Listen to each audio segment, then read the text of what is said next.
नमस्कार. मी मयूर गौंड. चाणक्य मंडल परिवाराच्या online video course लेक्चर्समध्ये आपलं स्वागत आहे.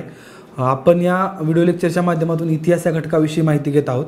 आतापर्यंत आपण पाहिलं की भारतात कशाप्रकारे गव्हर्नर जनरल्सच्या कार्यकाळात वेगवेगळ्या सुधारणा असतील किंवा इंग्रजी सत्तेचं साम्राज्यात रूपांतर कशाप्रकारे झालं किंवा जी भारतात आपण म्हटलेलं पाठीमागच्या व्हिडिओ लेक्चर्समध्ये की जी डलहौसीच्या वेगवेगळ्या सुधारणा राबवल्या गेल्या त्यानं कशाप्रकारे त्याचा दूरगामी परिणाम भारतीयांवरती होणार होता किंवा इंग्रजांना त्याचा 1857च्या उठावात कसा प्रकारे फायदा केला तर तो घेतला.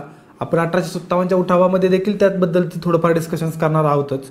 आता आपण साधारणतः 1857पर्यंत आपण 1857च्या उंबरठ्यावर येऊन पोहोचलेलो आहोत. पण त्या अगोदर आता 1857 म्हणजे 1773 किंवा त्या अगोदरपासून आत्तापर्यंत कंपनीच्या काळात भारतात जे घटनात्मक विकास झाला म्हणजे भारतात कशाप्रकारे घटनात्मक विकासाची सुरुवात झाली त्याविषयीची माहिती घेणार आहोत. तर तो पाहूया आपण. म्हणजे कंपनीच्या काळात कसा सुरुवात झाली, प्रशासन व्यवस्था कंपनीच्या काळातली कशी होती आणि तिचा विकास टप्प्याटप्प्याने कसा होत गेला याविषयीची माहिती घेणार आहोत आपण. तर सुरुवात करूया आपण. साधारणतः आपण पाठीमागच्या एका व्हिडिओ लेक्चर सिरीजमध्ये जसं कंपनीची प्रशासन व्यवस्था पाहिलेली होती तर भारतातली सुरुवात तिथं झालेली आहे की दुहेरी शासन व्यवस्था, जी आपण त्याविषयी डिटेल्समध्ये डिस्कशन केलेलं आहे की त्याबद्दल फक्त एक शॉर्टमध्ये तुम्हाला माहिती पुन्हा देतो की दुहेरी शासन व्यवस्था म्हणजे काय. तर कंपनीच्या हातात दिवाणी अधिकार म्हणजे खरे अधिकार कंपनीच्या हातात, कायदेशीर अधिकार, पण दाखवायला फक्त अधिकार कोणाच्या हातात आहेत तर ते म्हणजे नवाबाच्या हातात. तर ही पद्धती बंगाल प्रांतात लागू होती. साधारणतः आपण पाहिलेलं की बक्सारच्या लढाईनंतर अलाहाबादचा तह झाला. त्या तहानुसार कंपनीच्या जी सत्ता होती कंपनीची तर ती सत्ता कंपनीची जाऊन ती सत्ता आली गेली इंग्रजांच्या हातात. पण इंग्रजांनी ती सत्ता लगेच घ्यायचं टाळलं कारण त्याची कारणं पण होती की त्यांना तेवढा कर्मचारी वर्ग उपलब्ध नव्हता किंवा त्यांनी जर सत्ता घेतली असती तर इतर जे भारतीय सत्ताधीश होते, राजे होते, ते एकत्र येऊन त्यांना इंग्रजांना तिथून हाकलून लावून तो बंगाल प्रांत स्वतःच्या ताब्यात घेतला असता, इथपर्यंत झाला असतं. किंवा इतर जे युरोपियन व्यापारी होते त्यांनी कर देणं टाळलं असतं किंवा त्यांनी त्यांच्या विरोधात लढायला सुरुवात केली असती इंग्रजांविरोधात किंवा आंतरराष्ट्रीय पातळीवरती इंग्रजांच्या विरोधात एकी झाली असती. त्यामुळं लगेच त्यांनी शासन घेतलं नव्हतं. त्याची दुहेरी शासन पद्धती. त्यामध्ये काय होतं तर इंग्रजांकडे अधिकार होते म्हणजे इंग्रजांनी दोन नायब दिवाण नेमले ह्याच्याखाली, नवाबाच्या हातीखाली 2 दिवाण नेमले.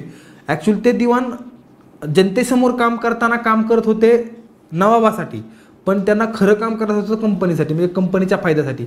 याला आपण दुहेरी शासन म्हणतो की दाखवायला कर ॲक्च्युली राजा करतोय दुसराच, अशा प्रकारचा राजा दुसराच आणि दिसतोय राजा दुसराच, अशा प्रकारची शासन पद्धतीला दुहेरी शासन पद्धती. या शासन पद्धतीचा भारतीयांवर खूप मोठ्या प्रमाणावर दूरगामी परिणाम झाला. म्हणजे काय तर ॲक्च्युली कायदा आणि सुव्यवस्था हे नावाला राहिलीच नाही, पद्धतच म्हणजे राहिली नाही. बंगालमध्ये कायदा नावाचा अस्तित्वात प्रकार नव्हता. म्हणजे कोणीही काही लूटमार चालू होती किंवा दरोडेखोर असतील किंवा व्यवसाय पद्धत जी व्यवसाय होते ते व्यवसाय पूर्णपणे बुडालेले होते. इंग्रजी व्यापारी जे होते, कंपनी होती, ती कंपनीच्या फायद्यापेक्षा स्वतःचा फायदा खूप मोठ्या प्रमाणावर बघत होती. यातूनच मग ही जी दुहेरी शासन पद्धती साधारण 1772पर्यंत चालली. त्यानंतर जी सुधारणता घटनात्मक विकास होत गेला की म्हणजे एक भारताच्या कायदे पद्धतीचा पाया जो म्हटला जातो 1773च्या रेग्युलेटिंग ॲक्टला म्हटला जातो. पण हा 1773चा रेग्युलेटिंग ॲक्ट आणायची गरज का पडली किंवा त्याची पार्श्वभूमी नक्की काय होती, का पडली की दुहेरी शासन पद्धती रद्द काच केली पाहिजे. जसं मी सांगितलं की भारतीयांवरती खूप मोठा तोटा होता.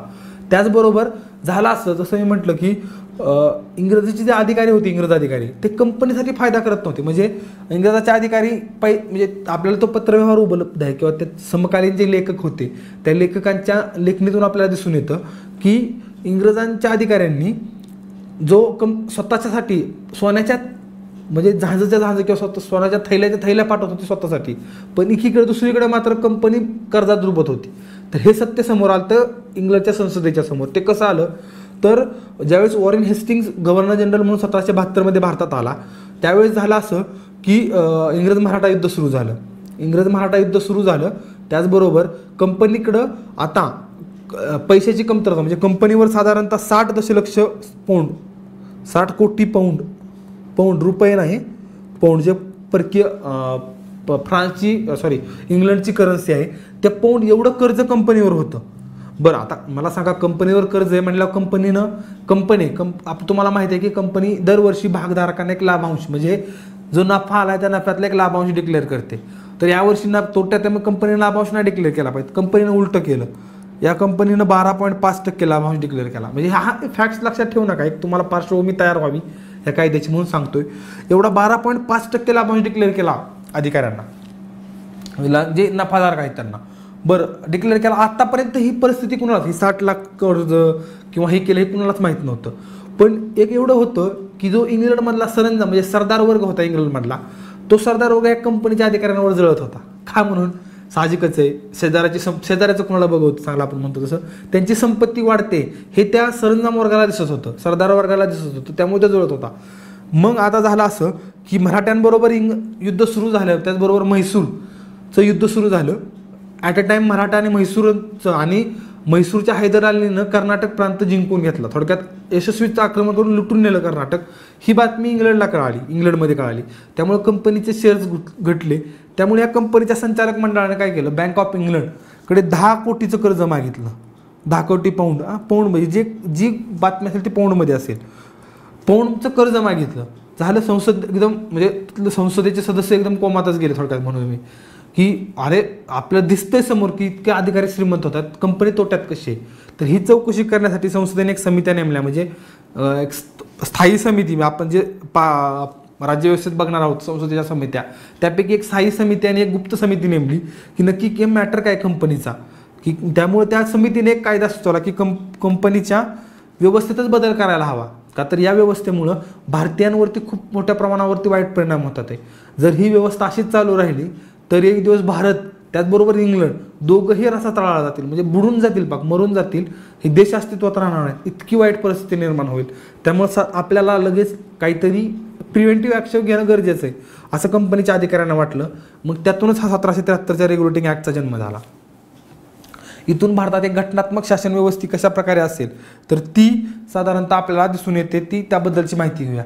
यामध्ये काय केलं त्यांनी, सर्वप्रथम म्हणजे पाहिलं की कंपनीला भारतात गव्हर्नर होता बरोबर आहे, पण इंग्लंडमधल्या कंपनीचं जे प्रशासन होतं, जे चालवत होतं, ती प्रशासन व्यवस्था त्यांनी बिघडवायला म्हणण्यापेक्षा ती सुधारायला सुरुवात केली. की नक्की ते संचालक मंडळ होतं ते वोटिंगच्या आधारे, आधी कसं होतं लाईफ टाईम संचालक, म्हणजे एकदा नियुक्त झाला निवांत झाला तो गडी, म्हणजे अनुवंशानुवंश होतं. त्यांनी काय केलं, ती पद्धत बंद केली.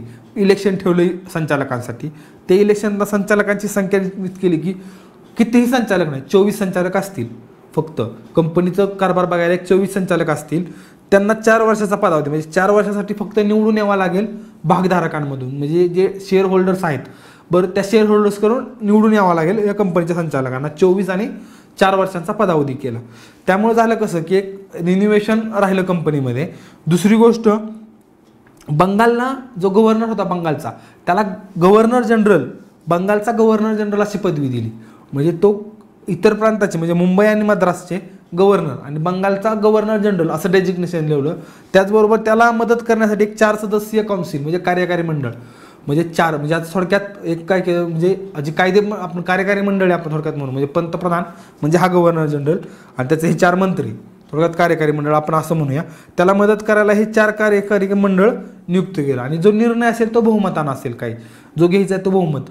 जर समजा चुकून बहुमत झालं नाही, ह्या पद्धतीत बहुमत होणारच होतं कसल्या पद्धतीत, कारण हे 4 सदस्य प्लस एक गव्हर्नर जनरल झाले 5. कसंही झालं तर 2-3, 3-2 असंच होत आलं, त्यामुळे तर बहुमत होणारच आहे. पण इन केस समजा एखादा सदस्य ॲबसेंट राहिला आणि 2-2 झालं तर त्यावेळेस गव्हर्नर जनरलला कास्टिंग वोट म्हणजे निर्णायक मत द्यायचा अधिकार ठरवला ह्या कायद्यानुसार. म्हणजे बंगालचा गव्हर्नर प्लस 4 सदस्य कार्यकारी मंडळाची नियुक्ती. त्याचबरोबर जे मुंबई आणि मद्रासचा गव्हर्नर होता त्याला जो काही निर्णय घ्यायचा असेल, म्हणजे कायदा करायचा असेल किंवा एखादा त्या क्षेत्रात आपण पाहिलं की मराठ्यांबरोबरचं युद्ध असेल, तर तो निर्णय बंगालचा गव्हर्नर जनरलला विचारायचा आणि मगच घ्यायचा. असा म्हणजे त्याच्या नियंत्रणाखाली आणलं, बंगालचा गव्हर्नर जनरल सुप्रीम बनवला. त्याचबरोबर कोलकात्याला त्यांनी सर्वोच्च न्यायालय स्थापन केलं. ह्या MPSCच्या परीक्षेच्या दृष्टीनं ह्या अटी खूप महत्त्वाच्या आहेत की नक्की कायद्यात काय तरतुदी होत्या किंवा काय झाल्या. तर म्हणजे यामधली ही गव्हर्नर जनरल असेल किंवा 4 सदस्यीय, मी विचारू शकतो MPSC 3 सदस्यीय का 4 सदस्यीय, अशा प्रकारे कन्फ्युजन करू शकतो. तर ते 4 सदस्य कार्यकारी मंडळ, गव्हर्नर जनरलचं कार्यकारी मंडळ, गव्हर्नर जनरल, अशा प्रकारची ही 1773चा रेग्युलेटिंग ॲक्ट नामला आणि त्यानुसार कार्यभार चालू लागला. त्यानंतर पुढं आपण पाहिलं की 1782 मध्ये इंग्रज मराठा युद्ध संपलं. पण त्यामुळं पुन्हा कंपनीवरती कर्जाचा बोजा वाढला, कंपनीनं पुन्हा कर्जाची मागणी केली. त्यामुळे पुन्हा एकदा इंग्लंडनं समिती बसवली की आता पुन्हा एकदा कंपनीच्या कारभाराची चौकशी करा की नक्की काय चाललंय, कसं चाललंय. तर पुन्हा एकदा ते समितीनं एक नवीन कायदा रिकमेंड केला. तर त्या कायद्यानुसार पिटचा कायदा त्याला म्हणतात. पिटचा कायदा अशासाठी जो कायदा मांडणारा जो अधिकारी होता किंवा जो पंतप्रधान होता त्याला पिट हे नाव होतं तो पिट. त्यामुळे पिटचा भारत कायदा म्हटला जातो 1784चा. तर या कायद्यानुसार काय केलं, जे कंपनीचं आता पाहिलं की पाठीमागे एक संचालक मंडळ नेमलेलं कंपनीचं, तर त्या संचालक मंडळापैकी त्या संचालक मंडळावरती अजून एक नियंत्रण मंडळ म्हणजे संचालक मंडळावरती कोणतरी नियंत्रण ठेवेल, तर ते बोर्ड ऑफ कंट्रोल नियंत्रण मंडळ किंवा बोर्ड ऑफ कंट्रोल तुम्ही लक्षात ठेवा. का तर साधारणतः असा शब्द येऊ शकतो त्याला नियंत्रण मंडळापेक्षा की बोर्ड ऑफ कंट्रोल नेमलं कंपनीवरती. तर आता जो काही निर्णय असेल तो बोर्ड ऑफ कंट्रोल घेईल. म्हणजेच जर युद्ध असेल किंवा कोणत्या राज्याशी तह केला तर तहाला मान्यता असेल किंवा कोणत्या राज्यावरती आक्रमण करायचं असेल, काय कुठली लष्करी कारवाई करायची असेल तर बोर्ड ऑफ कंट्रोलचा परवानगी घेणार आवश्यक होतं. त्याचबरोबर गव्हर्नर जनरलला एक विशेष अधिकार दिला गव्हर्नर जनरलला की समजा जो कार्यकारी मंडळाने एक निर्णय घेतला तर तो निर्णय पाळायचा नाही. म्हणजे समजा मला वाटतं की वेटो पॉवर जो आपण म्हणतो तो वेटो पॉवर गव्हर्नर जनरलला ह्या पिटच्या कायद्याने दिली. त्याचबरोबर जी कार्यकारी मंडळ होतं आता आपण पाहिलं की पाठीमागच्या ह्याच्यामध्ये 1773 ते 4 सदस्य होतं. आता पुन्हा एक सदस्य कमी केला आणि 3 सदस्य केलं. याचा फायदा असा झाला की हे 3 प्लस गव्हर्नर जनरल 1 4 जर 2-2 मतं झाली तर गव्हर्नर जनरलचं कास्टिंग वोट म्हणजे गव्हर्नर जनरलला पॉवरफुल बनवलं कुठल्याही बाबतीत निर्णय घेण्यासाठी या पिटच्या कायद्यानं. अशा प्रकारे पिटचा कायदा झाला. त्यानंतर पुन्हा जो कायदा केला साधारणतः तो 1813चा चार्टर कायदा आहे, 1813 कंपनीचा. तर हा कायदा 1813चा चार्टर कायदा झाला. तर या कायद्याने साधारणतः कंपनीची परिभाषा बदलली. हा कायदा खूप महत्त्वाचा आहे. साधारणतः पाठीमागच्या दोन्ही कायद्यापेक्षा मी म्हणेल हा रेकमेंड इथून पुढचे कायदे करणं खूप गरजेचं आहे किंवा अभ्यासणं खूप गरजेचं आहे. त्याचबरोबर पाठीमागचे सुद्धा महत्त्वाचे आहेत, प्रश्न त्यावरती येऊ शकतात पण यावरती शक्यता जास्त असते इथून पुढच्या कायद्यांवरती. तर या कायद्यानुसार काय केलं, पहिली गोष्ट म्हणजे केली की कंपनीचा जो एकाधिकार होता, मी पाठीमागच्या एका व्हिडिओ लेक्चर्समध्ये सांगितले की कंपनीला फक्त एकाधिकार होता. म्हणजे जो काही भारताशी व्यापार चालेल तो फक्त कंपनीने करायचा, ईस्ट इंडिया कंपनीने करायचा, बाकी कोणीही करणार नाही भारताशी. इंग्लंडमधले तो एकाधिकार काढून टाकला. म्हणजे आता कुणीही जायचं आणि व्यापार करू शकते. इंग्लंडमधला कोणताही व्यक्ती, कुठलीही संस्था, कुठलीही कंपनी भारतात येऊन व्यापार करू शकते. म्हणजे माल घेऊ शकते, कच्चा माल पक्का माल विकू शकते अशा प्रकारचा. त्याचबरोबर पण त्यांनी एक केलं की जो चहाचा व्यापार आहे भारतातला त्यासाठी फक्त कंपनी नेमली, म्हणजे कंपनीच करू शकते, दुसरं कोण नाही चहाचा व्यापार. त्याचबरोबर जो चीनशी व्यापार असेल भारतात फक्त व्यापार कुणी करू शकतं. चीनशी आणि चहाचा जो व्यापार आहे तो फक्त कंपनी करू शकते. याचं कारण असं की जी या व्यापारातून फायदा जास्त होता त्या पैसे भ्रष्टाचार थोडक्यात तोच कारण याचं जनरली. त्यामुळं कंपनीला तो विशेष अधिकार दिला. त्याचबरोबर दुसरी एक तरतूद केली की आता इथून पुढं फक्त 20 वर्ष म्हणजे इथून पुढं 1813 पासून 1833 पर्यंत फक्त कंपनीला अधिकार दिला की भारतावर तुम्ही राज्य करू शकता. की राज्य म्हणजे थोडक्यात त्या प्रदेशाचे तुम्ही नियंत्रण राखू शकता. 20 वर्षानंतर आम्ही म्हणजे इंग्लंडची संसद नियंत्रण स्वतःच्या हातात घेऊ शकते. अशा प्रकारचा या कायद्यात तरतूद केली की 20 वर्ष इथून पुढं फक्त 20 वर्ष 1833 पर्यंत कंपनी इंग्लंडच्या वतीनं म्हणजे इंग्लंडच्या संसदेच्या वतीनं कंपनी राज्यकारभार पाहिल अशा पद्धतीची तरतूद केली. त्याचबरोबर दुसरी गोष्ट घडली ती म्हणजे भारतात शिक्षणाची सुरुवात झाली. दरवर्षी वार्षिक 1 लाख रुपये कंपनीने बाजूला काढायचे आणि त्यानुसार शिक्षणावरती म्हणजे विद्वान भारतीय असतील, कोणी मुलं असतील त्याविषयी खर्च करायचे. ही तरतूद ठरली या 1813च्या कायद्याने 1 लाख रुपयाची. त्याचबरोबर या कायद्यानं डिक्लेअर त्यात तरतूद अशी नाही आहे पण या कायद्यानुसारच भारतात ख्रिश्चन धर्माचा प्रसार करायला मिशनऱ्यांना परमिशन दिली. आत्तापर्यंत इंग्लंडनं किंवा इतर कंपन्यांना पोर्तुगाल वगळता हा एक म्हणजे स्वतःसमोर आदर्श म्हणून किंवा एक धोरण ठरवलेलं की भारतात धर्मप्रसार करायचा नाही. याचं कारण असं होतं की धर्मप्रसार केला तर साहजिकच धार्मिक भावना भडकल्यामुळे आपल्याला विरोध होऊ शकतो. पण आता कंपनीची स्थिर स्थावर व्हायच्या मार्गावर होती. त्याचबरोबर इंग्लंडमधल्या धर्मगुरूंनी बोंब मारायला सुरुवात केली ती की एवढी सत्ता असताना आपला धर्मप्रसार करू देत नाही. हा म्हणजे इंग्लंडवरती साहजिकच धर्माचं वर्चस्व राज्यसत्तेवरती होतं.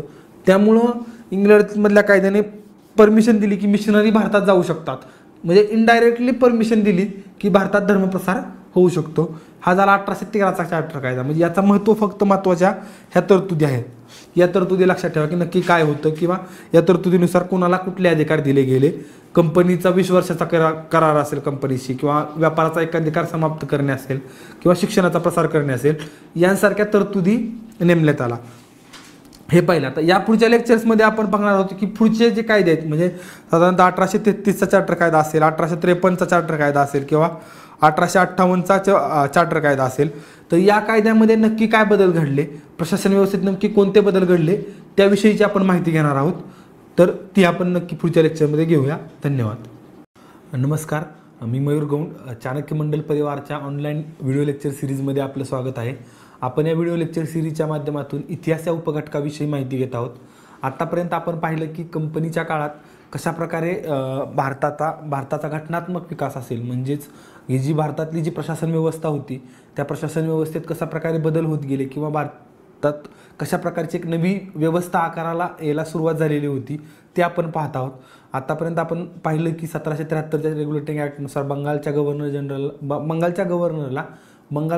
जनरल ही पदवी दिली। त्याचबरोबर 1813च्या चार्टर ॲक्टनं कंपनीला इथून पुढचा जो व्यापाराचा एकाधिकार होता, आतापर्यंत कंपनीला मिळालेला एक विशेष अधिकार होता तो रद्द करण्यात आला, आणि इथून पुढं म्हणजे भारताशी जो व्यापार करायचा इंग्लंडला, तो आता फक्त कंपनी करणार नव्हती, तर इतरही इंग्लंडमधले व्यापारी कंपनीशी म्हणजे भारताशी व्यापार करू शकत होते कंपनी व्यतिरिक्त। अशा प्रकारची तरतूद 1813च्या चार्टर ॲक्टने केली। त्याचबरोबर कंपनीला इथून पुढं फक्त 20 वर्ष, म्हणजे 1813 पासून 1833 पर्यंतच भारतावरती प्रशासन करण्याचा अधिकार मिळाला। जो प्रशासन करण्याचा अधिकार होता तो कंपनीचा इंग्लंडच्या राजाच्या वतीनं प्राप्त झालेला होता। म्हणजे एक राजाची विश्वस्त कंपनी, एक राजाचा विश्वस्त म्हणून, थोडक्यात आपण एक राजाचा राज्यपाल म्हणू, किंवा असं एक कन्सिडर करण्यासाठी, ती कन्सेप्ट नाही आहे, पण तसा एक राजाचा राज्यपाल म्हणून काम करण्याचा अधिकार कंपनीला 20 वर्षासाठी दिला गेला होता। साहजिकच आहे, आता पाहिलं की आपण 1833 पर्यंत तो अधिकार मिळालेला। तर 1833 नंतर आता काय, ज्यावेळेस 1833 हे साल उजाडलं, त्यावेळेस आता कंपनीच्या अधिकाराबाबतीत नेमकी काय भूमिका घ्यावी, की कंपनीच्या हातातून सत्ता स्वतःच्या हाती घ्यावी, म्हणजे राजाने, का कंपनीला पुढील अजून काही वर्ष भारतात प्रशासन करण्याचा अधिकार द्यावा, याबद्दल इंग्लंडमध्ये चर्चा सुरू झाली। पण जी आपण 1813ची जी परिस्थिती होती इंग्लंडमधली, त्याचबरोबर 1833ची जी परिस्थिती होती, यात कमालीची तफावत आपल्याला दिसून येते। कारण 1813 नंतर इंग्लंडमधल्या औद्योगिक क्रांतीनं मोठ्या प्रमाणावरती जोर पकडलेला, त्याचबरोबर त्या औद्योगिक क्रांतीमुळे मोठ्या प्रमाणावर उत्पादन होत होतं, त्याचबरोबर त्या उत्पादनाचा निर्यात झाल्यामुळे इंग्लंडमध्ये मोठ्या प्रमाणावरती पैसा किंवा या गोष्टी खेळू लागल्या। त्याचबरोबर जे प्रबोधनाचं युग इंग्लंडमध्ये ते संपूर्ण इंग्लंडमध्ये नव्या विचारांची सुरुवात झालेली होती। म्हणजे आपण एक नव्या प्रकारचा म्हणू, किंवा नवी विचारधारणा इंग्लंडमध्ये आलेली होती। त्यानुसार भारतीयांना जो कंपनीच्या माध्यमातून जे अत्याचार होत होते, त्याच्या खबरा इंग्लंडला वेळोवेळी जात होत्या, त्याबद्दल इंग्रजात कंपनीच्या विरोधात एक जनमत तयार होत होतं। त्यामुळे आता कंपनीच्या हातातली सत्ता काढून ती इंग्लंडच्या राजाने स्वतःच्या हाती घ्यावी, अशी इंग्लंडमधल्या काही म्हणजे उदारमतवादी लोकांची भावना झालेली होती। त्याचबरोबर पण काही इंग्लंडमधले असे लोक होते की अजून देखील कंपनीची सत्ता भारतात असणं आवश्यक आहे, इंग्लंडच्या हिताच्या दृष्टीने, अशा मताची होती। त्यामुळे या दोन्हीमध्ये संसदेत पूर्ण बहुमत नव्हतं की कुठल्याही एका साईडचं। त्यामुळं एक मध्यम मार्ग काढायचा ठरवला, की तो मध्यम मार्ग असा ठरवला की पूर्णतः म्हणजे कंपनीची सत्ता पूर्णतः काढायची नाही, पण कंपनीच्या प्रशासनात अशा प्रकारचे बदल करायचे की त्या माध्यमातून जास्तीत जास्त काळ भारतात सत्ता राहील किंवा सत्ता दृढ राहील, अशा पद्धतीचे बदल करण्याचे ठरवले। तर ते नेमके बदल कोणते होते, किंवा कशा प्रकारे ते बदल राबवले किंवा अंमलात आले, त्यातले कोणते बदल व्यवस्थितरित्या राबवले, तर ते आपण पाहणार आहोत या व्हिडिओ लेक्चरमध्ये। तर तो असा आहे 1833चा चार्टर ॲक्ट। हा 1833चा चार्टर ॲक्ट जेव्हा संमत झाला, त्यानंतर पुन्हा 20 वर्षासाठी म्हणजे 1853 पर्यंत कंपनीला भारतातलं प्रशासन करण्याचा अधिकार देण्यात, म्हणजे कंपनीला एक प्रकारचं पुन्हा जीवनदान मिळालं की इथून पुढचे 20 वर्ष तुम्ही इंग्लंडचा राजा असेल ते किंवा त्याच्या राजाचे वारसदार असतील, त्या वारसदारांच्या वतीनं तुम्ही भारतात सत्ता करू शकता, म्हणजे अधिकार प्रशासन चालवू शकता। त्याचबरोबर जे जमीन महसूल किंवा वेगवेगळ्या कर आहेत ते गोळा करून इंग्लंडच्या राजाला देऊ शकता, अशा प्रकारची व्यवस्था 20 वर्षासाठी करण्यात म्हणजे 1853 पर्यंत करण्यात आली। पण एक त्यानंतरचा जो महत्त्वाचा बदल करण्यात आला कंपनीच्या काळात, तो म्हणजे कंपनीचे जे व्यापारी अधिकार होते म्हणजे आतापर्यंत कंपनी, व्यापार मंडळ, त्याचबरोबर राजकीय मंडळ, म्हणजे अशा दोन प्रकारची भूमिका भारतात बजावत होतं. म्हणजे एक तर व्यापार पण भारताशी करायचा, त्याचबरोबर भारतातलं राजकारण करायचं, त्याचबरोबर भारतात एक प्रशासन व्यवस्था राबवायची, अशी दुहेरी कामं कंपनीला करावं लागत होती. त्यामुळे साहजिकच कंपनीचा एक फोकस आपण म्हणतो तो खूप फोकस डिवाइड झालेला होता. त्यामुळे भारतातल्या लोकांवरती त्याचा खूप वाईट परिणाम किंवा दूरगामी परिणाम होत होते, ते इंग्लंडमध्ये पोहोचत होते. त्यामुळे इंग्लंडमध्ये अशी एक झाली की कंपनीचा आता व्यापारी अधिकार समाप्त करा. त्यानुसार कंपनीचे व्यापारी अधिकार या कायद्याने समाप्त केले. इथून पुढं कंपनी व्यापार करणार नव्हती. तिथून पुढं कंपनीनं फक्त नाही फक्त भारताच्या राजकीय व्यवस्थेवर, म्हणजे राजकारण किंवा राजकीय व्यवस्था चालवण्याकडेच आपलं लक्ष केंद्रित करावं, असं या चार्टर ॲक्टनं संमत करण्यात आलं. त्याचबरोबर 1833च्या चार्टर ॲक्टनं अजून एक गोष्ट केली, ती म्हणजे भारतातलं जे प्रशासन होतं त्या प्रशासनाचं केंद्रीकरण केलं. प्रशासनाचं केंद्रीकरण केलं म्हणजे कसं, तर आत्तापर्यंत आपण पाहिलं की भारतात जे ब्रिटिश ईस्ट इंडिया कंपनी होती, त्या ब्रिटिश ईस्ट इंडिया कंपनीचे 3 प्रांत होते, म्हणजे बंगाल प्रांत, मद्रास प्रांत आणि मुंबई प्रांत, म्हणजे 3 प्रांत, म्हणजे हे बंगाल आणि मुंबई, या तिन्ही प्रांतांना एक सेपरेट गव्हर्नर होता. तो गव्हर्नर त्या प्रांताचं प्रशासन व्यवस्थेला सर्वस्वी म्हणजे संचालक मंडळाला जबाबदार होता. या तिघांचे एकमेकाशी कनेक्शन 1773च्या रेग्युलेटिंग ॲक्टनं प्रस्थापित केले. ते म्हणजे आपण पाहिलेले आहेत की बंगालचा गव्हर्नर जनरलला या दोन्ही गव्हर्नर जनरलवरती नियंत्रण ठेवण्याचा अधिकार दिला, फक्त नियंत्रण ठेवण्याचा. पण त्या भागातली जी व्यवस्था असेल, म्हणजे लष्करी व्यवस्था असेल, त्या भागातले वेगवेगळे रेग्युलरली प्रशासकीय व्यवस्था असेल, त्या बाबतीतलं नियंत्रण या दोन्ही गव्हर्नरचं त्या प्रांतापुरतं मर्यादित होतं. त्याचबरोबर त्या बाबतीत बंगालच्या गव्हर्नर जनरलला हस्तक्षेप करण्याचा अधिकार नव्हता. पण 1833च्या चार्टर ॲक्टनं कसं केलं, तर या जो बंगालचा गव्हर्नर आहे, बंगालचा गव्हर्नर जनरल आहे, त्याला भारताचा गव्हर्नर जनरल, म्हणजे शब्दात फरक बघा, म्हणजे बंगालचा गव्हर्नर जनरल त्याचं पदनाम बदललं, म्हणजे नाव बदललं, तर त्याचं नाव केलं आता भारताचा गव्हर्नर जनरल. म्हणजे आता समजा MPSCने असा प्रश्न विचारला की भारताचा पहिला गव्हर्नर जनरल कोण, तर त्याचं उत्तर वॉरेन हेस्टिंग येणार नाही आहे, तर त्याचं उत्तर 1833मध्ये असलेला लॉर्ड विल्यम बेंटिक हा येईल उत्तर, की भारताचा पहिला गव्हर्नर जनरल. का तर आत्तापर्यंत जे बाकीचे जे गव्हर्नर जनरल पाहिले होते आपण, की वॉरेन हेस्टिंग असेल, लॉर्ड हेस्टिंग असेल किंवा कॉर्नवॉलिस असेल, तर हे बंगालचे गव्हर्नर जनरल होते. त्यांना सुप्रिमसीचे अधिकार होते, पण तेवढ्या प्रमाणात नव्हते. आता असं झालं की हा भारताचा गव्हर्नर जनरल बनल्यामुळं संपूर्ण भारतासाठी प्रशासन करण्याचा, म्हणजेच जे लष्करी अधिकार असतील, त्याचबरोबर जी प्रशासकीय व्यवस्था असेल, तर त्या प्रशासकीय व्यवस्थेचा सर्वोच्च अधिकारी, म्हणजे थोडक्यात भारताचा पंतप्रधान बनला हा बंगालचा गव्हर्नर जनरल. त्याला आता भारताचा गव्हर्नर जनरल म्हणून ओळखलं जाऊ लागलं. तो त्यानुसार पहिला बनला तो लॉर्ड विल्यम बेंटिक हा या कायद्याने महत्त्वाची तरतूद केलेली होती. त्याचबरोबर जसे प्रशासनाचे केंद्रीकरण केलं, त्याचबरोबर तसं त्यांनी दुसरं एक केंद्रीकरण केलं, ते म्हणजे कायद्याचे केंद्रीकरण. आतापर्यंत प्रत्येक प्रांतासाठी सेपरेट कायदे होते. म्हणजे जर समजा बंगालमध्ये सतीबंदीचा कायदा केला असेल, तर तो फक्त बंगाल प्रांतापुरता मर्यादित होता. जसं आपण पाहिलं की तो मुंबई प्रांत किंवा मद्रास प्रांत यामध्ये नंतर किंवा उशिराने लागू केला. त्याचप्रमाणे समजा बंगालमध्ये एखाद्यानं कुणाचा खून केला असेल, तर त्याला समजा 5 वर्षाची शिक्षा असेल, किंवा त्याला समजा 100 रुपये द्यावे लागत असेल किंवा 1000 रुपये दंड द्यावा लागत असेल, तर तोच शिक्षा सेम मद्रासमध्ये किंवा मुंबईमध्ये नव्हती. यामुळं कसं झालं की संपूर्ण भारतात वेगवेगळे कायदे होते, आणि हे इंग्रजांच्या दृष्टीनं त्या काळात सुखवाहक नव्हते. कारण आता कसं झालं, 1833मध्ये भारतात सर्वत्र भरपूर प्रमाणात इंग्रज यायला सुरुवात झाली, आणि ते वेगवेगळ्या भागात राहायला सुरुवात झाली. त्यामुळे सर्वांसाठी एकच कायदा असावा अशी मागणी इंग्लंडमध्ये जोर धरली. म्हणजे साहजिकच आहे, इंग्लंडने भारताच्या प्रशासन व्यवस्थेत किंवा वेगवेगळ्या भागात जे काही बदल केले ना, ते स्वतःच्या हितासाठी केले, न की भारतीयांच्या हितासाठी. त्यांना हे नको होतं, म्हणजे त्यांना हे असं हवं नव्हतं की भारतात काहीतरी चांगलं होईल किंवा भारताचं काहीतरी चांगलं करावं, ही अपेक्षा मुळीच नव्हती. कारण हे वारंवार सिद्ध झाले आणि ते कागदपत्रावरून सिद्ध झाले. त्यामुळे त्याबद्दल दुमत नाही आहे की त्यांनी जे वेगवेगळे बदल केले ते स्वतःसाठी बदल केले. त्यानुसार त्यांनी काय केलं की जो भारताचा गव्हर्नर जनरल म्हणला, त्याला संपूर्ण भारतासाठी, म्हणजे जे काही कायदे असेल ते संपूर्ण भारतासाठी कायदे करण्याचा अधिकार दिला. त्यामुळे झालं काय, जो आपण पाहिलं की मुंबई आणि मद्रासचा गव्हर्नर जनरल आहे, आता ते नाममात्र उरले. म्हणजे त्यांना न कायदा करण्याचा अधिकार होता, न प्रशासन, म्हणजे फक्त प्रशासनाचा हेड त्या भागातला, म्हणजे नामधारी राज्यपाल. थोडक्यात अशी व्यवस्था या मुंबई आणि मद्रासच्या गव्हर्नर जनरलची झालेली होती, आपण पाहिली.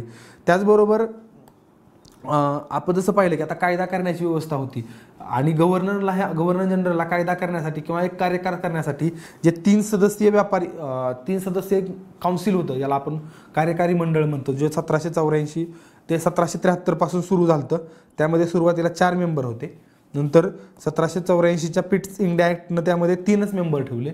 तर पुन्हा आता 1833च्या चार्टर ॲक्टने त्यात अजून एक मेंबर वाढवला, तो म्हणजे कायदा मेंबर. जे वेगवेगळे भारतासाठी कायदे करायचे होते त्या कायद्यासाठी सजेशन, म्हणजे गव्हर्नर जनरलला काहीतरी सजेशन की या गोष्टीवर कायदा कशा प्रकारे करावा किंवा कसा करावा याबद्दलचं जे सजेशन होतं ते देण्यासाठी एक कायदा मेंबर या गव्हर्नर जनरलच्या काउन्सिलमध्ये वाढवला. म्हणजे आता गव्हर्नर जनरलच्या काउन्सिलची संख्या पुन्हा किती झाली 1833मध्ये, इथं लिहितो मी दिसेल तर 1833मध्ये पुन्हा 4 झाले. तर ही संख्या म्हणजे एकदा लक्षात ठेवा की कशा प्रकारे संख्या बदलत गेली, की कुठल्या गव्हर्नर जनरलला कोणता अधिकार मिळालेला किंवा कशा प्रकारे तो गव्हर्नर जनरल म्हणजे काउन्सिलची संख्या किती होती. तर 1873मध्ये ती 4 होती, परत 84मध्ये ती 3 झाली, तर 1833मध्ये पुन्हा ती 4 करण्यात आली. तर यामध्ये कुठला मेंबर वाढवला, तो कायदा मेंबर. तर ज्यावेळेस हा कायदा मेंबर वाढवला तो पहिला कायदा मेंबर म्हणजे लॉर्ड मॅकाले, जो भारतीय दंडसंहिता म्हणजे इंडियन पिनल कोडचा जो जनक आहे, ज्याने इंडियन पिनल कोड सुरू केला, तर त्या इंडियन पिनल कोडचा जनक म्हणजे लॉर्ड मॅकाले हा पहिला कायदा सदस्य भारतातला तो होता.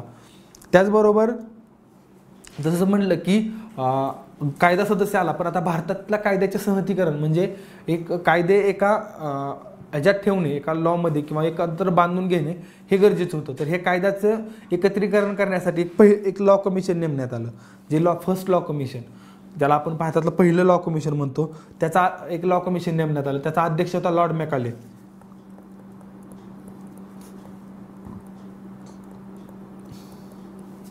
लॉर्ड मॅकाले जो पहिला भारतीय जे आता भारतात आतापर्यंत 21 विधी आयोग म्हणजे लॉ कमिशन्स आतापर्यंत 21 झालेत लॉ कमिशन.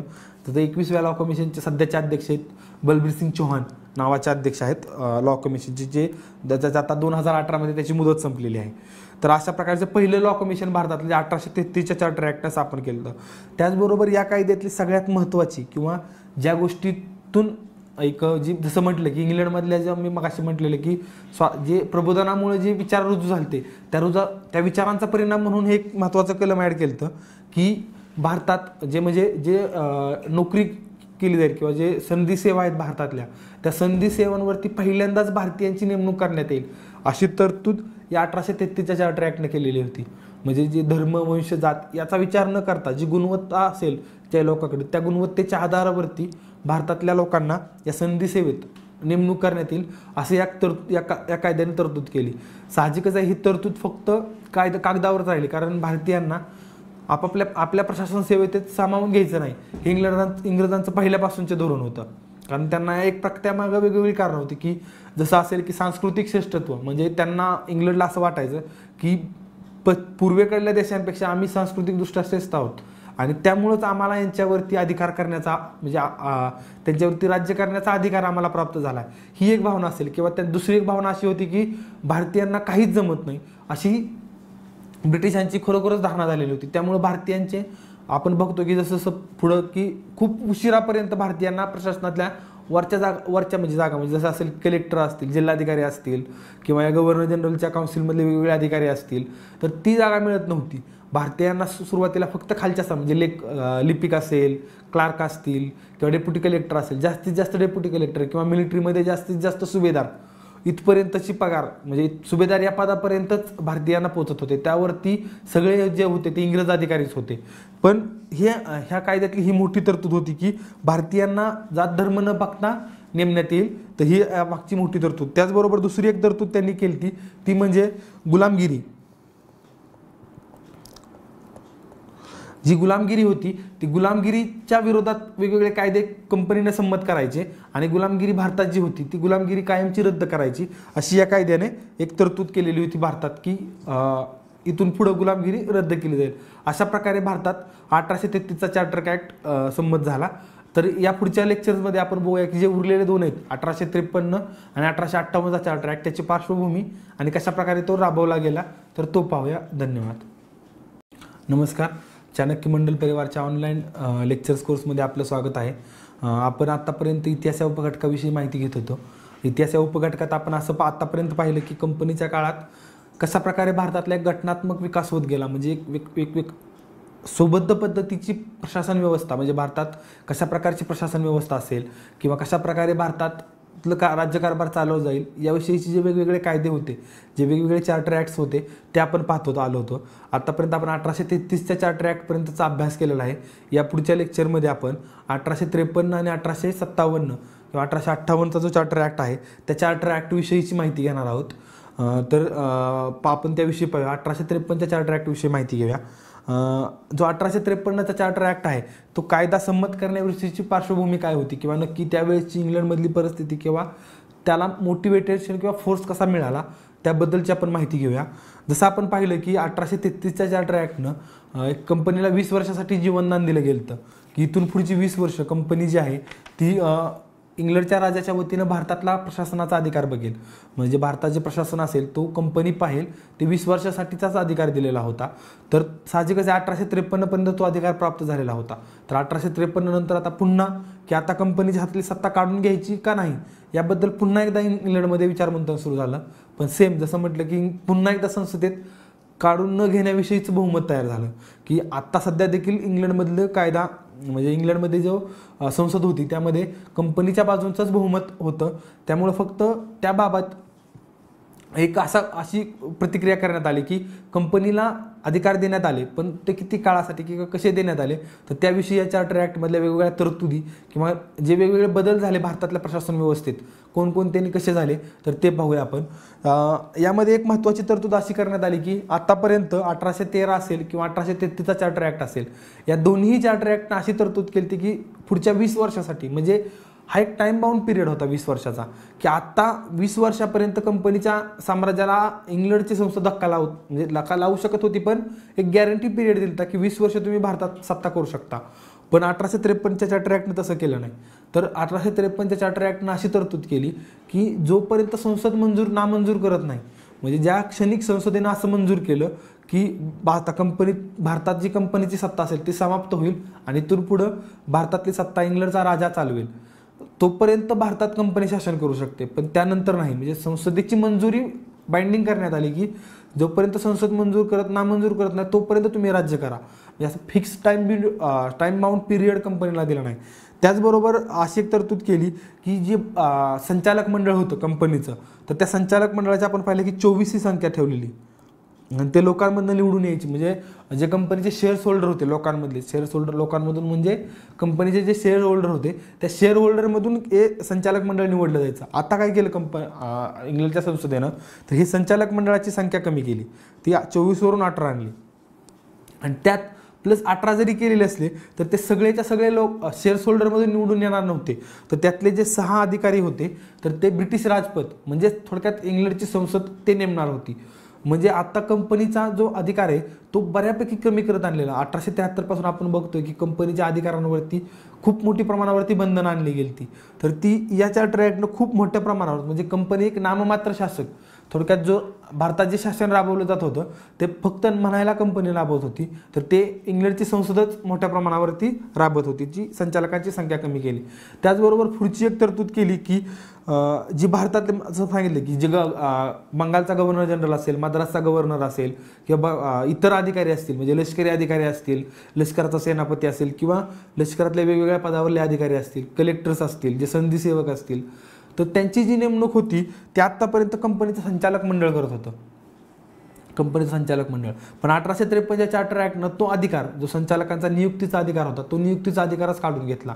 म्हणजे आता संचालकांच्या हातात काहीच ठेवलं नव्हतं. म्हणजे जो कलेक्टर्स असतील वेगवेगळे अधिकारी त्यांच्या नेमणूक आता संचालक काढणार नव्हते. तर त्यासाठी त्यांनी त्यासाठी कॉम्पिटेटिव्ह एक्झाम्सची म्हणजे स्पर्धा परीक्षेची तरतूद करण्यात आली. जे आपण म्हणू शकतो की भारतातली जी UPSC किंवा MPSC परीक्षा जी आहे त्या परीक्षेची सुरुवात किंवा त्या परीक्षेचं मूळ तर इथं आपल्याला सापडतं 1853च्या चार्टर ॲक्टमध्ये की जे वेगवेगळे अधिकारी असतील त्यांची नेमणूक करण्यासाठी त्यांनी स्पर्धा परीक्षाची तरतूद केली. ही जरी तरतूद केली तसंच या स्पर्धा परीक्षेत जसं मी म्हटलं की 1833च्या चार्टर ॲक्टने त्यांनी असं समूद केलं होतं की भारतात म्हणजे जे अधिकारी नेमण्यात येतील त्याबाबत आम्ही दुजाभाव करणार नाही. म्हणजे जर भारतीय त्या योग्यतेचे आम्हाला सापडले तर आम्ही त्या योग्यतेच्या भारतीयांना त्या पदावर नेमणूक करू. आता सेम त्यांनी ते तत्व या कायद्यात ठेवलं, पण त्यासाठी काय केलं, जी स्पर्धा परीक्षेची जी तरतूद मी म्हणत होतो, तर ती स्पर्धा परीक्षा फक्त लंडनला होणार. लंडनला त्याचं माध्यम इंग्रजी असणार. त्यासाठी जो अभ्यास असणार तो ग्रीक, रोमन या म्हणजे यांचा इतिहास असणार. म्हणजे थोडक्यात कंडिशन फक्त आम्ही तुम्हाला देतोय, आम्ही तुम्हाला फक्त गाजर दाखवतोय, थोडक्यात फक्त देणार आहे आम्ही तुम्हाला देणार आहे, पण नक्की देणार नाही आहे. हे कन्फर्म होतं की जे अशा तरतुदी ठेवलेल्या. त्याचबरोबर जे वय होतं स्पर्धा परीक्षेसाठीचं ते 23 वर्ष वय करण्यात आलं.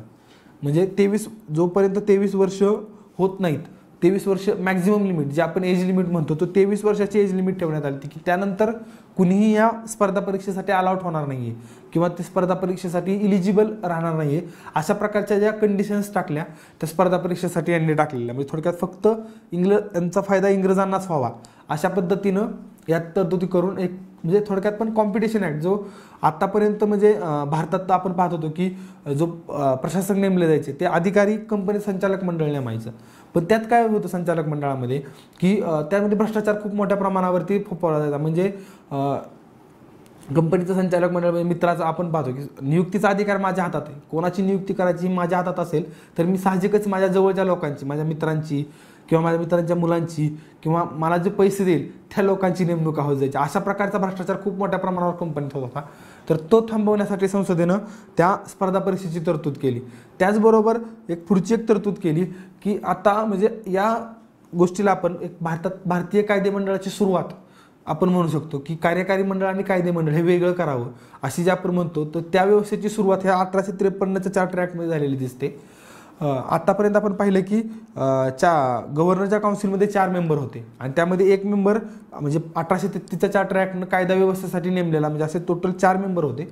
पण आता कायदा जर भारतासाठी कायदा करायचा असेल तर त्यासाठी अतिरिक्त 6 सदस्य, म्हणजे ज्यावेळेस काउन्सिलमध्ये भारतासाठी कोणताही कायदा करायचा असेल, 1853 नंतर जो 1856ला विधवा विवाहाचा कायदा आलता, विधवा विवाहांना परमिशन देण्याचा कायदा आलता, तर त्यावेळेस 6 सदस्य हे 4 प्लस हे 6 सदस्य टोटल 10 सदस्य मिळून कायदा करतील अशी तरतूद ह्या 1853 चार्टर ॲक्टनं केलेली आपल्याला दिसून येते. अशा प्रकारे हा चार्टर ॲक्ट भारतात राबवला गेला 1853चा. पण हा 1853चा चार्टर ॲक्ट लागू झाला. पण जसं म्हटलं की 1858ला भारतात एक रिव्हॉल्ट झाला, 1857ला भारतात एक रिव्हॉल्ट झाला की इंग्रजांविरुद्धचा बंड आपण त्याला म्हणतो की स्वातंत्र्य संग्राम झाला. तर त्या स्वातंत्र्य संग्रामामुळे असं झालं की आता कंपनीचं पिरियड म्हणजे घडा भडलाय पापाचा की थोडक्यात कंपनीचं शासनकाळ समाप्त करायला हवं अशी इंग्लंडमध्ये जी मागणी होत होती त्याला एक बळकटी मिळाली की बस झालं आता का तर कंपनी भारतावर एक खूप मोठ्या प्रमाणावर अत्याचार करते, तर त्या अत्याचाराविरुद्ध आपल्याला काहीतरी करायला हवं की कंपनीची सत्ता काढून इंग्लंडच्या राजाच्या हाती सत्ता घ्यायला हवी. अशा प्रकारची जी इंग्लंडमध्ये धारणा होती त्याला बळकटी मिळाली. त्यामुळे हा जो 1857चा जो चार्टर ॲक्ट आहे तो संमत करण्यात आला. या चार्टर ॲक्टचं नाव होतं the better government of India act, the act for better government of India असं या ॲक्टला म्हणजे भारतीयांना चांगल्या प्रशासन देण्यासाठीचा कायदा असं या कायद्याचं नाव होतं. कायद्यानुसार काय केलं तर जे भारतातलं कंपनीचं शासन आहे, म्हणजे आता पाहिलं की कंपनी आत्तापर्यंत शासन करत होती ती शासन व्यवस्था समाप्त केली. आता थेट इंग्लंडचा राजा भारतात राज्यव्यवस्था बघेल. त्यासाठी त्यानं काय केलं, एक 2 प्रकारची व्यवस्था तयार केली, जी म्हणजे भारतात एक व्यवस्था आणि इंग्लंडमध्ये एक व्यवस्था. भारतात जो आत्तापर्यंत गव्हर्नर जनरल होता तो गव्हर्नर जनरल आहेच सा ठेवला, फक्त त्याला एक नवी पदवी दिली तर ती म्हणजे व्हॉइसरॉय. गव्हर्नर जनरल एक नवी पदवी दिली, व्हॉइसरॉयची पदवी दिली. तर इंग्लंडमध्ये जे कंपनीचं संचालक मंडळ किंवा बोर्ड ऑफ कंट्रोल होतं ते बोर्ड ऑफ कंट्रोल बरखास्त केलं आणि त्या जागेवरती भारत सचिव नावाचं पद निर्माण केलं. म्हणजे भारत सचिव म्हणजे भारताचा मंत्री, जो इंग्लंड जसं कॅबिनेट मंत्री अर्थमंत्री असतात तसं भारताचा एक मंत्री म्हणून भारत मंत्री नावाचं एक पद इंग्लंडमध्ये त्यांनी तयार केलं. अशा प्रकारची व्यवस्था म्हणजे भारतात इंग्लंडमध्ये जी व्यवस्था बघणार आहे त्यासाठी भारत सचिव आणि भारतात प्रत्यक्ष ऑन फील्ड जो काम करणार आहे तो व्हॉइसरॉय, अशा प्रकारची 2 पदं निर्माण केली 1857च्या चार्टर ॲक्टनं. जो व्हॉइसरॉय होता तो थेट म्हणजे हा व्हॉइसरॉय डायरेक्टली सचिवाला जबाबदार नव्हता, तो कंपनी इंग्लंडच्या राजाला जबाबदार, म्हणजे थेट राजाकडून त्याची नियुक्ती केली जायची. त्याचबरोबर तो जबाबदार राजाला, त्याला पदावरून जरी काढायचा असेल तर तो राजा काढू शकत होता. अशा प्रकारे 1857च्या ॲक्टनं वेगवेगळ्या तरतुदी म्हणजे भारतातल्या कंपनीचे शासन आत्तापर्यंत म्हणजे आपण पाहतो की 1757 ते 1857 या 100 वर्षाच्या काळात भारतावरती जे काही शासन केलं गेलं किंवा भारतावरती जे काही राज्य केलं गेलं तर ते एका कंपनीचं ब्रिटिश ईस्ट इंडिया कंपनी या नावाच्या कंपनीने भारतावरती राज्य करत होते. तर ती कंपनीचं शासन 1857 पासून समाप्त झालं. तर इथून पुढे भारतावरती जे शासन होतं ते डायरेक्ट थेट ब्रिटिश म्हणजे इंग्लंडच्या राजाचं भारतावरती शासन ते 1947 पर्यंत चाललं. अशा प्रकारे भारतात आपण म्हणजे एक साधारणतः भारताची जी विभागणी होती राज्याची तर ती की 1857 पर्यंत करतो की 1857 पर्यंत कंपनी होती. 1857 नंतर जे भारतीय होती हे आत्तापर्यंत या लेक्चर्स आत्तापर्यंत आपण जे 1857 पर्यंत वेगवेगळे कायदे होते त्याविषयी अभ्यास केला. तर या पुढच्या लेक्चर्समध्ये आपण 1857 पर्यंत ब्रिटिश राजसत्तेला कोणकोणत्या प्रकारे विरोध झाला किंवा कोणकोणत्या प्रकारे सशस्त्र उठाव किंवा जे असंतोष होते ते कोणकोणत्या प्रकारचे झाले याविषयी माहिती घेणार आहोत. त्याचबरोबर जी भारतातील वेगळी प्रशासन व्यवस्था होती म्हणजे त्यात बदल कोणते झाले किंवा जी ब्रिटिशांची आर्थिक नीती होती त्या आर्थिक नीतीत कशा प्रकारचे बदल झाले याविषयीची माहिती घेणार आहोत. धन्यवाद.